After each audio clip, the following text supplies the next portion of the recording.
Welcome in, welcome in. As you can see, the dynamic duo are at it, and we have got an exciting topic. Now, we teased this on the live stream. We said we had something big coming, and Jake, I'm very happy to tell everybody we are here to keep that promise. Today, we're going to be breaking down the Alabama offensive line, where it can improve, where we currently stand. What do we know? What do we not know? Don't fear. We're going to be breaking it all down. Before we can even think about that, I need to hear from all of you. Hop down to the comments. Why for yes and for no. Will Alabama's offensive line be improved? You already know we have got to hear from you in the undefeated.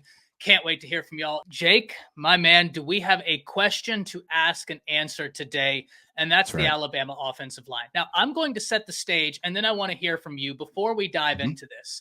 Because Alabama's offensive line, I don't think it's a stretch to say that it is the biggest question on the team.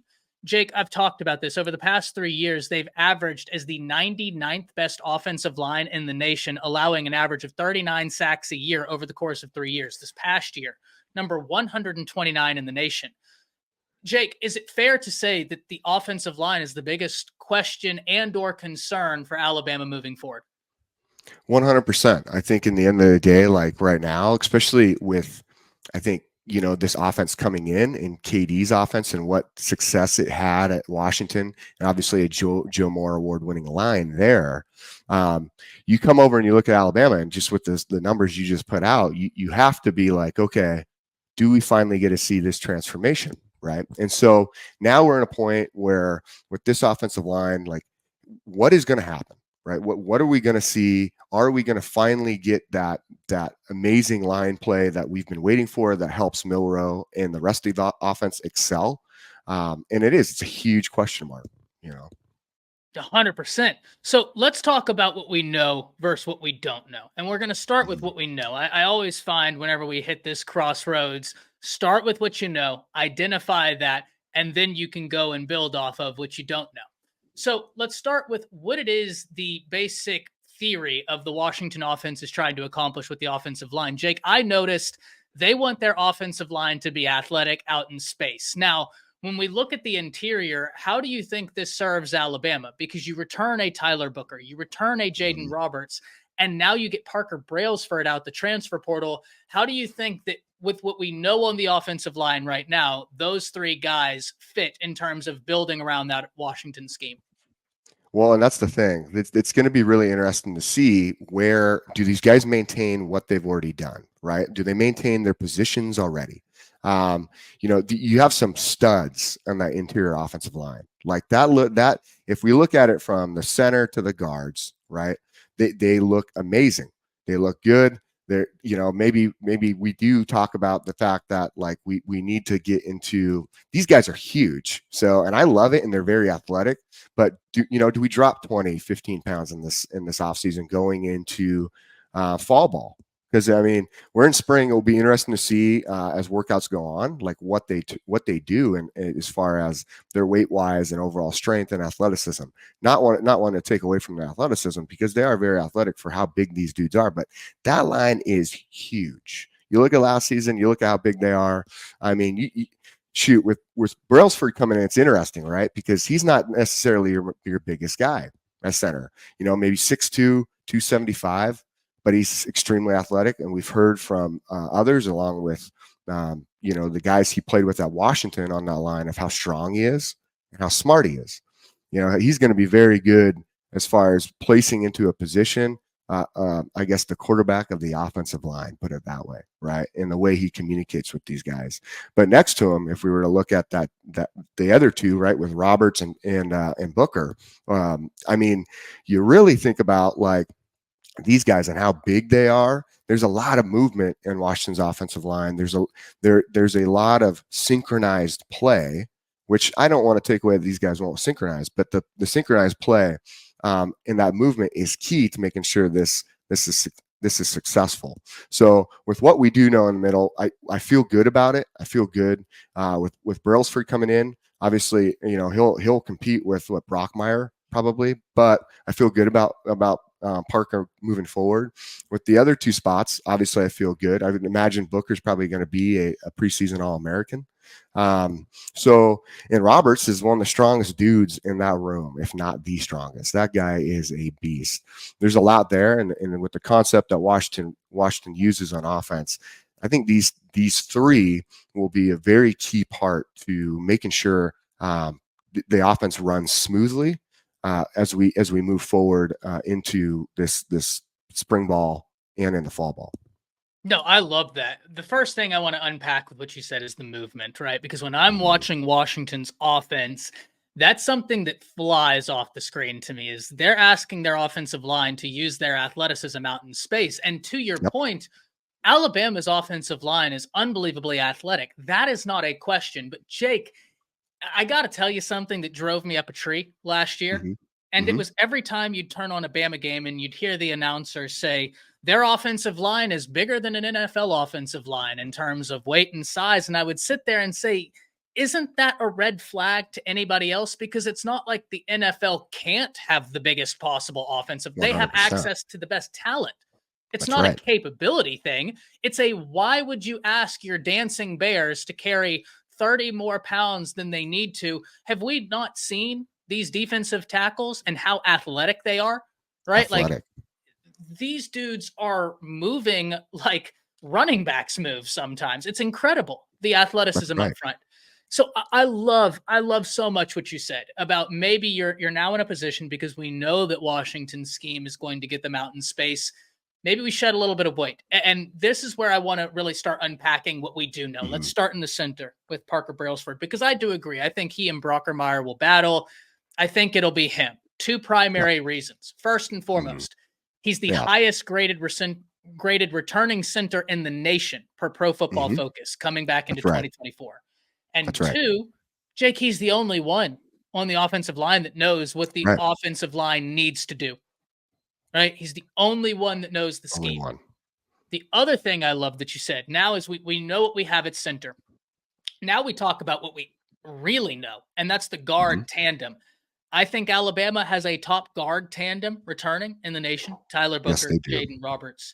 I love Mm-hmm. what you said about Booker in terms of he's going to be on preseason lists. I completely agree. But Jaeden Roberts, Yeah. Jake, I don't know if you saw, but whenever he came in and really secured that job, he had a different pop to him. He had a Yep. different gear than Mm-hmm. the other guy did. And to me, that seems like it's going to work perfectly with what DeBoer is going to want his offensive line to do. Like, I think Jaeden Roberts is, we thought he was good in the last offensive line scheme, I think he's going to be better in this one, fair or unfair.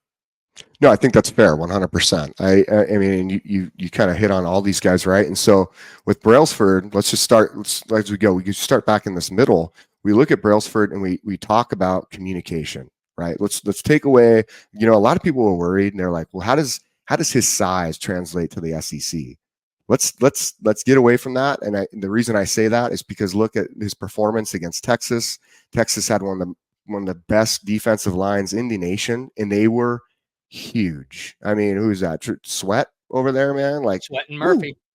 whoa. And so the fact that he holds up in not just one game, he does that twice, right? And also in who he's seeing throughout the season, because there were some really studly defensive lines, even though, you know, we might not always give as much credit to Pac-12. The Pac-12 looked very good last year, and there were some really good defenses that they faced. So I want to give him a lot of credit for that. But let's go into the communication aspect, because the key is on this offensive line to make sure we're shoring up blocks is that communication. You know, how good was Seth McLaughlin last year with communication? I don't know. I think he was more worried about just trying to get that ball back to Milrow. You know, so one area that is key in this offense is communication and being sure that everybody on each front has understands the plan and what we're going to do. It's beautiful that Milrow does not have to worry so much about that offensive line communication now that he has Parker there in that spot to direct what we're going to do and how we're going to attack this front, right? And potentially some of these stunts and twists, right, that we'll see from the defensive line and linebackers. That side. Now we get over to Booker, right? And we talk about Booker from an All-American standpoint. The guy, number one, the guy's a leader. We see that in his comments. We see that in what he said coming out in this offseason with the transition from Saban to DeBoer. Just awesome job to lead everybody and keep everybody, especially I think from an offensive line standpoint too, keep the glue and continue to build on a relationship in that room. People don't realize how important that relationship in the room is for an offensive line. So we look at Booker and we look also at the fact that he will be an All-American. And if we look at him too, and he does drop some weight, which I imagine these guys are going to do. Like I really do. And we hit on that just a second ago, but I really imagine we're going to see them probably in a sense of being way more athletic so they can move, so they feel good in their bodies. And that's one of those things. Like, what is the weight that you feel best at? Where do you perform best at? And you feel like you can move. It has a lot to do with you as an individual as well. So I love that aspect. And I think he's going to be solid over there. And it's going to truly, I think, help whoever we do put at tackle when we get to that subject. And I know that's one we will talk about. But then we look at the other side and we look at Roberts. Roberts absolutely explosive. He is an NFL guard, right? He is an NFL guard. Straight up, I think we're going to see him come out and really just blow the doors off in this offense. I love his size. When you look at him, I think he's 6'5", like 316. Like great size for guard. He is one of those guys who we are going to really enjoy watching this next season as his movement in this offense, especially with him pulling. He's going to blow some people up, man. He's explosive, and he's going to create some great running lanes for our running backs behind us. So within those three guys, I mean, it's beautiful to see how these guys will mesh together, how the communication is going to be in place, how we're going to take some pressure off of Milroe because of that. And in turn, just within our interior offensive line, we are going to feel really good. We are going to feel confident that we should drop those numbers that we talked about just a second ago, and that you had mentioned about within the last 3 years, that they have not been the greatest. No, and it's crazy because that's what Alabama was built on, was dominating the trenches. And the defensive line has still maintained, but the offensive line, they've been inconsistent, right? I think that's the nicest way to put it. I do want to unpack one thing you said very quickly, because I just want to reiterate a point that I think you just knocked out the park. And that was the communication. Yeah. Landon Dickerson, when I go back and watch Landon Dickerson at Alabama, he was unbelievable and sensational. You constantly saw the pointing, letting Mac know, hey, watch this linebacker, letting the guard know, no, you have that guy, I got him. You didn't see that from Alabama this year. And you had a brand new offensive coordinator, a brand new quarterback, and nobody to help that quarterback along. That's right. Parker Brailsford knows the offense, knows the expectations. That, to me, is so key. Now, Jake, we have one more thing to get to before we go into the unknowns. And in fairness, this last tidbit is both a known and an unknown. And that's brand new offensive line coach Chris Kapilovic. Now, Chris Kapilovic comes to Alabama by way of Baylor, where he didn't coach a game. He just got there in December. Before then, he had stints at Michigan State and North Carolina. Now, I don't know what his offensive line coaching is going to look like with Alabama because he hasn't coached a game. But there are some things that stand out to me. And then, Jake, I want to hear your take on it. One, at North Carolina, they used him as a recruiter through and through. He was going after wide receivers, interior defensive linemen, edge guys, outside linebackers. They just said, hey, if we want this guy, go get him. I do like that. Recruiting is big. And two, he inherited a Michigan State offensive line that was a mess, and within 1 year, massively turned them around. Now, the Michigan State offensive line wasn't left in the best of positions, but we must also remember there was so much pandemonium going on at Michigan State. That's not Chris Kapilovic's fault, right? How can you succeed in chaos? So talk to the people about Chris Kapilovic, because I find that this is an interesting one. It's both a known and an unknown. We know what he did in the past. We don't know what it's going to look like with Alabama. 100%. I mean, you hit some really key points there, right? Like, let's look at Chris's like overall, 30-year stint in coaching. I mean, the guy has done a phenomenal job everywhere he's gone. He comes from like the high school ranks. He played at Missouri State. Yep, Missouri State. He comes from high school ranks where he coached high school for a few years, and then builds his way up. Okay, builds his way up from and it's been all really focused on offensive line, which I really like. You got a guy who has 30 years tenured in of coaching offensive line. But what I think is different about Chris, and what I really like about him, is his mindset and the energy he brings. And so again, when you look back, and I mean, he coaches the offensive line, and you brought it up at Michigan State, right? More recently, and yeah, Michigan State maybe within 2023, 2022. It's a difficult year for them. There is a lot of uncertainty. There's transition. There's a lot of adversity. Not every team gets it right. Not every team is Alabama facing adversity. Put it that way. Okay. But I'll say this with Coach Cap, right? And that's what everyone calls him, Coach Cap, right? You look at that 2021 team where he's a run game coordinator, and he's the offensive line coach, right? If I'm correct with that 2021 team, I'm pretty sure they are semifinalists for the Joe Moore. I'm almost positive. I'm almost positive they're semifinalists for Joe Moore. Yeah. And so you look at that, though, that offensive line in general and what they paved the way for.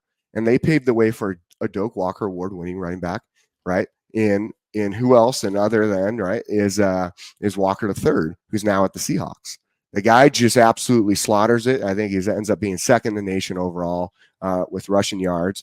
But he's coordinating that run game. And what's beautiful is he's running that offensive line. He's coaching that offensive line to pave the way and make it something great. And let's think about this too. Just this time out on this is like at Michigan State, he's also recruiting very, very well. Again, you talked about recruiting. He goes in there, he lands some big time names his first year. His second year, he gets a couple of guys within the top 100. He gets a JUCO offensive lineman. And forgive me, I don't remember all the names. No, he's not in my best suit, but the JUCO offensive lineman, right, who's an All-American. Okay, and that's what really helps that offensive line prosper too, is that his recruiting is key. And then we look at that, right, and then we jump over to North Carolina, where he was there for quite some time. And I love that. And at North Carolina, he's an offensive coordinator. He's breaking passing records, right? 5 years in a row, I think they broke like season passing records. He helps Trubisky through offensive line play become the second overall pick. And then in 2018, they have one of the top offensive line in the nation, and they only give up like 10 sacks. So you look overall like what he's done, and I mean we could even jump further back, right? And then there's a stint at Colorado where he does a really good job at Colorado. Colorado is let's be honest, talent wise, that's very difficult to recruit there. Number one, props to Dion for what he's doing right now, but back when Colorado through that era, I guess, or the last few years, it's been really rough.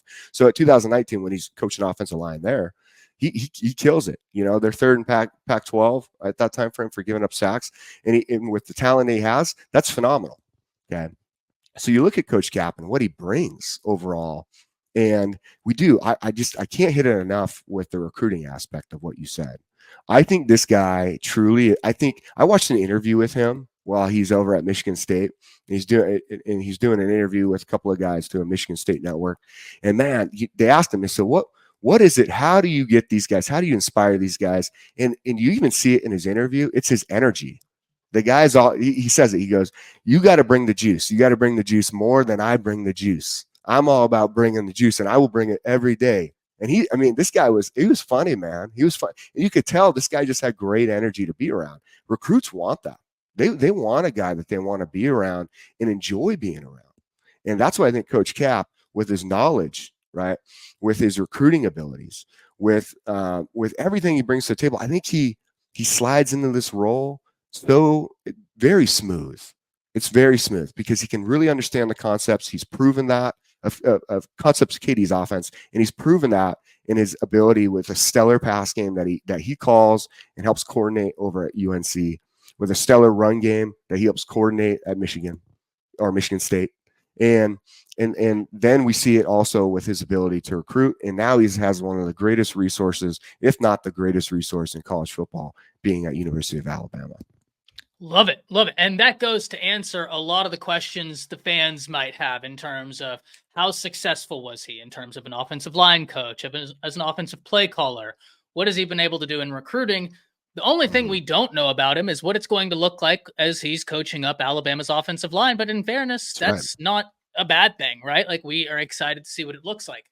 Let's transition to our unknowns, right? Because we've talked Okay. about the known. And if you're rebuilding an offensive line, I feel like you're pretty excited to have a 3-man starting point of Parker Brailsford, Tyler Booker, and Jaeden Roberts. That's great. But the tackle position, Jake, this is the area where we don't know. J.C. Latham to the NFL, Caden That's right. Proctor to Iowa, where they now Mm-hmm. have to self-report a violation because Caden Proctor self-reported a violation. What a world we live in. So Yeah. whenever we're talking about the tackle, two questions for you. Nikhil Mhm. Bertrand comes out the transfer portal. Do That's you right. expect him to push? And secondly, a Hmm. lot of questions have been arising about this SMU guy. Yeah. Very talented at SMU, has the Mm-hmm. size. Could Bama look to him, or is the answer already there? And an Ola Salinen, a Wilkin Formby, a Miles McVeigh, Mm-hmm. or even a Casey Poe, who, though is a true freshman and is an interior guy, is really, really talented. 100%. In all great questions of the offensive tackle play. I think it's interesting, right? Because the only guy you really see that comes back who maybe was trading off was Pritchett, and that's one that you could see really be a potential starter there, right? Right? Can Coach Cap develop and really help push him to another level? Does this scheme, does the communication help things smooth things over? I can't emphasize enough how important that communication is on offensive line. And when your quarterback doesn't have to necessarily worry about it, now you have straight offensive center in Brailsford who does understand these concepts really well. Does that elevate the entire room? Okay, with Bertrand, right? Like coming from Texas A&M, he's young. I mean, truthfully, this whole offensive line is extremely young, right? Like these guys are going to be here for a minute. Don't be surprised if we have the success I think we'll have at Alabama, that these guys in the next, year or so are being discussed in like a Joe Moore, like award-winning group, truthfully, just because of how young they are and how they'll mesh. It's all about meshing on offensive line. That is multiple guys, one mindset, one mindset. They should all function in a very flowing way together. Okay. And so we go to Bertrand, right? And it's gonna be interesting with him coming in. He's big, he's huge, huge dude. But what's exciting about him again is you get into an Alabama program where you're putting that work in every single day, and what they're doing with their athletes to get them to perform at top levels. I think again, we see him. Does he get extremely athletic? I'm not saying he's not now, but do we again drop some weight and get him very athletic, very being able to move and feel good again in his own body? Because that's key, right? Key. And then which side would he play on? I could see that happening. I really could, as long as we're getting to a point where he's feeling better about, I mean, his overall movement on the field. Okay.